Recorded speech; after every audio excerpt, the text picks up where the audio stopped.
Hey there, I just wanted to touch base with you. I had surgery recently and I don't take pharmaceutical drugs, so I did not take my pain medication.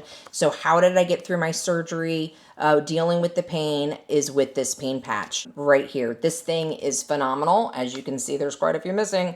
And you just wear it above your waist on the left side of your body. It's made up of two different layers. It's got a band-aid like layer, which is what sticks to you, and then of course it has a holographic disc which contains a sub-harmonic substrate that holds all the frequencies.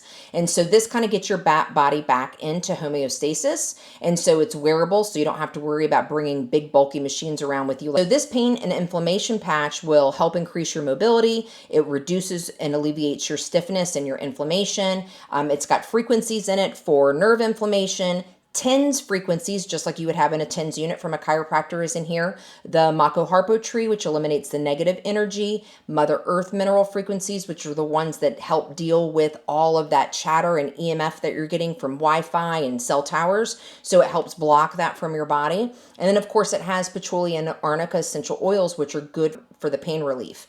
So these patches will kick in within about 15 to 20 minutes of putting it on. And of course, like I said, they last for 3 days. You can bathe with them on, you can swim with them on. And then of course, this is just one of my favorite. My other favorite too is the energy patch and the allergy patch, which I will talk about. But if you're interested in these, they're great to carry around with you. You're not putting anything in your system. It's wearable technology. It's phenomenal. And oh my gosh, get the relief.